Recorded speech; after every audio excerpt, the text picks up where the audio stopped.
Bonsoir Stéphane, Bonsoir Pierre-Antoine. bienvenue pour un nouvel épisode de Regard Libre.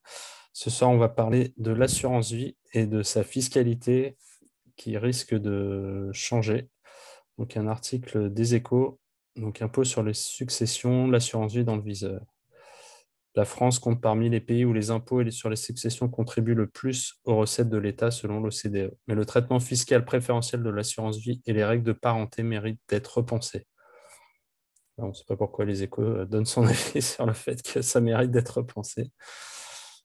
Euh, Oui, et puis justement, mais même indépendamment de ça, hein, pourquoi ça mériterait d'être Oui, repensé? voilà. Pourquoi ça mériterait d'être repensé? S'il y a une logique, une rationalité non conjoncturelle à une fiscalité de cet ordre-là, le décès, la succession, c'est quelque chose qui est totalement intemporel. S'il devait y avoir des principes, je ne serais forcément pas d'accord avec ces principes, hein, mais s'il devait y avoir des principes qui régissent la fiscalité des assurances vie et de l'hérédité de manière générale, pourquoi ça devrait changer?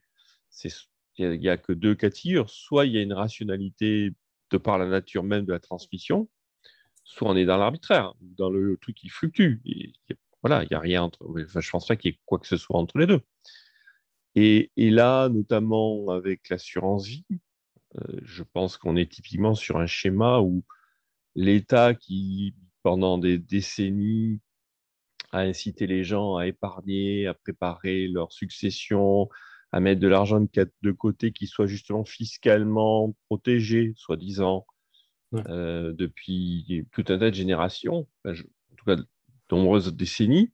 Tout d'un coup, quand on commence à voir dette, etc., on change les règles du jeu pour essayer, bien sûr, de récupérer un peu plus au passage. Tu sais, c'est le truc classique hein, qu'on dit souvent ici. L'État ne pose pas de contrat, ne respecte pas les règles du jeu qu'il établit lui-même et nous incite à amasser, à épargner pour nous piquer tout ce qu'on a épargné au bout. Non, mais qu'est-ce que tu veux que je dise d'autre? Dans un mode d'épargne normal, traditionnel, avec une banque et autres, la banque ne peut pas se permettre ce genre de choses. Tu as mis de l'argent de côté, tu as mis de l'argent de côté, on ne change pas les règles du jeu. C'est pas possible, il y a un contrat. Là, ça montre bien qu'on n'a pas de contrat avec l'État et qu'il fait ce qu'il veut. Ouais. Donc, moi, c'est les deux points qui me dérangent. Enfin, évidemment, la fiscalité me dérange, mais d'une part, pourquoi tout d'un coup les règles liées à l'héritage devraient changer? Et ensuite, pourquoi on ne respecte pas le contrat que représente une assurance vie? Après, les règles sur l'héritage pourraient changer dans le bon sens. Certes, je te l'accorde, Elles je pourraient te changer l'accorde, dans le sens où on dit, je te bah non, l'accorde. l'impôt sur l'héritage était légitime, donc on le supprime. Je te l'accorde, je te l'accorde. Mais c'est tellement improbable que Ouais. ça m'est effectivement pas venu à l'esprit. C'est très juste. C'est vrai, on pourrait imaginer ça. Bon, les libéraux pourraient dire oui, oui, mais si on avait des libéraux, on pourrait réduire la fiscalité. J'en doute, mais je veux bien. Non, mon point, tu l'as compris, c'est surtout qu'on ne peut pas faire confiance à l'État. L'État te dit, ne vous inquiétez pas, moi je vais vous aider à épargner, vous allez pouvoir mettre de l'argent de côté, ça sera protégé fiscalement, etc. Et puis, dès que les sommes sont arrivées, hop, on te donne un coup de rabot. Ouais. Et c'est vrai que la manière dont c'est présenté, en gros, c'est un rapport de l'OCDE dit que ça rapporterait plus de taxer l'héritage que de rétablir l'impôt sur la fortune. Donc, taxons les héritages et Voilà, soyez contents, on vous remet pas à l'ISF, mais ça arrivera peut-être un jour, hein, quand même. ouais. Mais après, on pourrait peut-être aborder, oui, cette notion, bon, même si sur toutes les notions d'impôt, de taxes, voilà, on est plutôt contre, mais sur la notion de taxe sur les héritages, beaucoup de gens trouvent ça tout à fait normal, cette sorte de redistribution, comme ils appellent ça, redistribution des cartes à chaque génération, où il faudrait que chacun redémarre à zéro ou sur le Oui, même niveau d'égalité aux mais générations suivantes. si on fait ça, on progresse comment en tant que civilisation? Il y a ça me vient comme ça à l'esprit, tu vois, il y a une espèce animale qui fait partie des plus intelligentes qu'on connaît et qui, dans sa façon de se reproduire et d'évoluer, je pense, c'est condamné à ne pas évoluer, justement, c'est la pieuvre. Quand tu vois une pieuvre, que tu observes ses comportements, elle a une réelle intelligence, une grande capacité à apprendre et à déceler de nouveaux chemins, son environnement, etc. Mais par contre, son mode de reproduction fait qu'il n'y a aucun apprentissage et aucun héritage possible des parents vers les Par les nouvelles enfants. générations. Ouais. Et donc, chaque pieuvre recommence à zéro. C'est pour ça que je prends de l'analogie. Hein. Ouais, c'est une Et, bonne et, analogie. et au bout du compte, ben, les pieuvres restent pieuvres, si tu vois ce que je veux te dire. Alors que, vu l'intelligence qu'elles sont capables d'accumuler, on aurait pu imaginer que chaque génération apprenne quelque chose aux suivantes et Ouais. que, de ce fait, l'espèce, au fur et à mesure des générations, progresse autrement.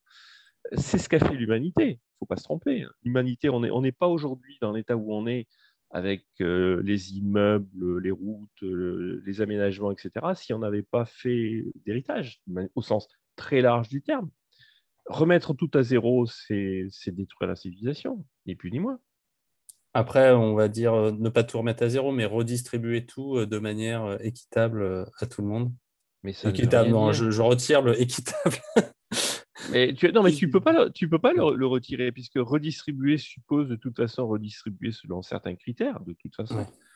Ouais. Que ces critères soient dits équitables ou qu'ils ne le soient pas, il y a des critères.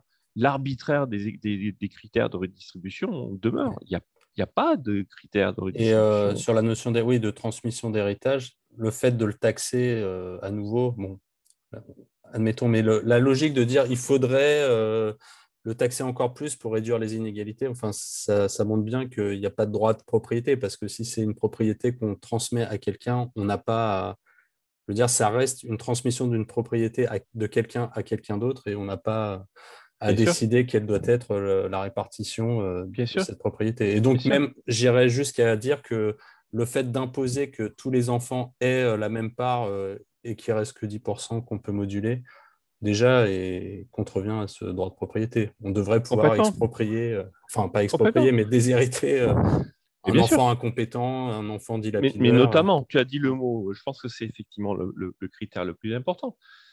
C'est pas un problème d'aîné ou pas d'aîné, mais ne serait-ce que le critère de la compétence. Quand tu es propriétaire d'une industrie et que tu veux le léguer à la prochaine génération, ce qui est un schéma assez classique, hein, tu veux pouvoir le transmettre à celui qui te paraît, bon, peut-être d'ailleurs à quelqu'un d'autre, d'ailleurs, Oui, peut-être ou à aussi. quelqu'un d'autre. Oui, oui.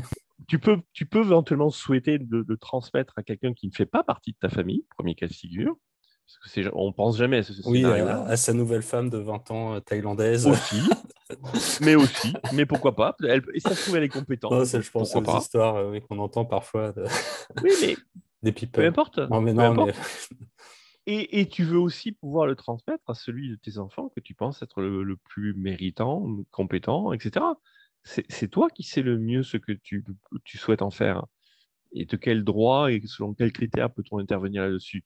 Je sais très bien que le critère qui est derrière, c'est celui les riches qu'il faut éviter qu'ils deviennent encore plus riches. Mais c'est complètement stupide. Parce que la richesse, encore une fois, n'est pas du vol. C'est toujours la même erreur qu'on fait en France. La richesse n'est pas du vol. Donc, taxer du vol, par contre, clairement. ouais. Donc, donc bon, Mais après, voilà. oui, on l'avait déjà un peu abordé dans une vidéo précédente, mais c'est vrai que moi, je reviens toujours à cette notion. Pour moi, en fait, cette division obligatoire, bon, là, après, dans le fait de le taxer encore plus, mais déjà le fait qu'on impose cette, tu vois, cette division équitable Mhm, entre les enfants, oui, pour moi, je le vois en fait comme un moyen de diminuer la force des enfants. Parce que par exemple, si quelqu'un transmet justement son entreprise à un seul enfant et donc qu'il a le contrôle et qu'il maîtrise et qu'il est oui, compétent, oui, bah, l'entreprise va pouvoir a priori se développer encore plus et devenir de oui. plus en plus puissante. Alors que si tu divises à chaque fois, en fait, bah, c'est pas que tu Ce que tu recommences à veux dire, zéro, c'est que mais tu tu dilues dilues, tu dilues la le, force le et contrôle. le contrôle des gens sur leur Absolument. entreprise. Et tu vois, moi, je le vois dans des équipes, dans des niveaux, enfin, beaucoup plus, je parle pas de multinationales, mais juste de l'immobilier, où en gros, Oui, tu vas être, je sais pas, si tu es trois enfants et que tu as deux appartements, bah, au final, ça devient bien un sûr. bazar, ça devient Oui, tu peux employer un autre mot qui commence par B. Oui, oui, tout à fait. ça devient un On- bazar. on- on- Les gens n'exploitent plus les trucs parce que c'est des histoires de prorata, de machin, et ça devient un Absolument. enfer. Donc, moi, je vois ça aussi comme un moyen, justement, bah, peut-être que ça a été fait sciemment, hein, peut-être, Oui, ça d'imposer dilue ça pour diluer ça dilue la les droits de puissance vote. potentielle Bien sûr. Je pense des que ça fait héritiers, quoi. partie des critères. Tout à fait. Tout à fait. Alors que traditionnellement, il est classique que ça soit. Alors, que ce soit l'aîné ou un autre, mais qu'il y en ait un qui hérite de tout, si ce n'est de l'essentiel, justement pour éviter la dilution. Tu as raison. Donc, bref, mais tout ça repose sur ce fantasme typiquement de gauche, mais malheureusement pas que de gauche, qui pense que la richesse est un mal, il faut absolument éviter qu'elle soit transmise. Et la transformer, la diluer, la réduire d'une manière ou d'une autre, parce que sinon, il y aura toujours de plus en plus de riches qui seront encore plus riches et ça sera encore plus mal. On oublie toujours qu'on ne peut pas devenir riche en étant honnête, on ne peut pas devenir riche sur le dos des gens. C'est toujours le même problème qu'on a. Mais bon, on est dans un pays, effectivement, qui ne comprend pas ce que c'est que la richesse. Mais c'est comme ça. Enfin, voilà, je pense que voilà ce Ouais, que je je pense qu'on pense. fait un petit tour. Ouais. Voilà. Très bien, merci. Merci. Mais je t'en prie.